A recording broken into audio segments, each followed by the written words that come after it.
গণভোটে বিএনপি হা ভোট দেবে বলে জানিয়েছেন দলটির স্থায়ী কমিটির সদস্য নজরুল ইসলাম খান।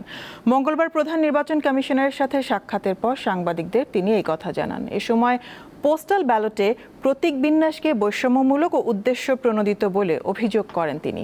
এদিকে ইসিতে চতুর্থ দিনের শুনানিতে ঢাকা ২ আসনের জামায়াত প্রার্থী আব্দুল হক সহ ৫৩ জন প্রার্থিতা ফিরে পেয়েছেন। এদিন বাতিল হয়েছে ১৭টি আবেদন।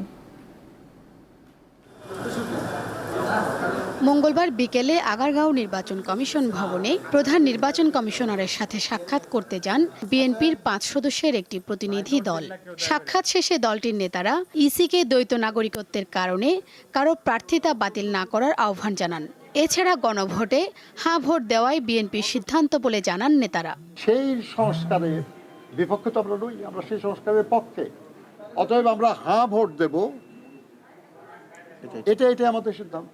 বিভিন্ন দেশে পাঠানো পোস্টাল ব্যালটে প্রতীক বিন্যাসে একটি রাজনৈতিক দলের প্রতীক উদ্দেশ্যমূলকভাবে আগে রাখা হয়েছে অভিযোগ করে তা সংশোধনের দাবি জানায় বিএনপি।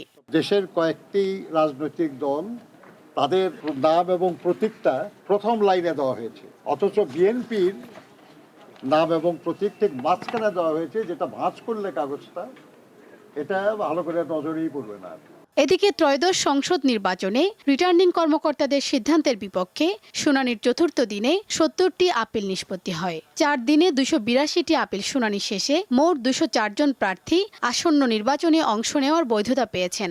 ঋণখেলাপি, স্বাক্ষর জটিলতা সহ বিভিন্ন অভিযোগে প্রার্থিতা বাতিল হয়েছে বিএনপি, এলডিপি, জেএসডি ও স্বতন্ত্র প্রার্থী সহ ১৭ জনের। তারা ইসির নিরপেক্ষতা নিয়ে প্রশ্ন তোলেন। ষড়যন্ত্র এবং পক্ষপাতিত্ব এই ৩টে শব্দ বলে গেলাম। নির্বাচনী প্রতীক বরাদ্দের আগেই অনেকে পোস্টারিং শুরু করে দিয়েছে। একটা গণতান্ত্রিক, একটা অসাম্প্রদায়িক একটা বাংলাদেশ যেন আমরা বিনির্মাণ করতে পারি। ঋণখেলাপির অভিযোগ বাতিল করে ঢাকা ২ আসনে জামায়াত প্রার্থী আব্দুল হকের মনোনয়ন মঞ্জুর করে ইসি। প্রার্থিতা ফেরত পান সিপিবির ৮ জন এবং জাতীয় পার্টির ৫ জন। এখনো ভোটাররা আতঙ্কিত, আমরা দেখছি এখনো প্রার্থীরা আতঙ্কিত। এই আতঙ্ক কাটানোর দায়িত্ব বর্তমান সরকারের। নির্বাচন ছাড়া অন্য কিছু বর্তমান সরকারের আর চিন্তা করা উচিত না। ১ টাকাও কারো কাছ থেকে লোন করিনি। আমি আল্লাহর মেহেরবানিতে একটা কোম্পানিতে শুধু ফিলান্থ্রপিক্যাল কাজে একটা সিগনেচার করেছিলাম মাত্র। ভোটের মাঠের নিরাপত্তায় আইন শৃঙ্খলা বাহিনীর তৎপরতা বাড়ানোর দাবি জানান প্রার্থীরা।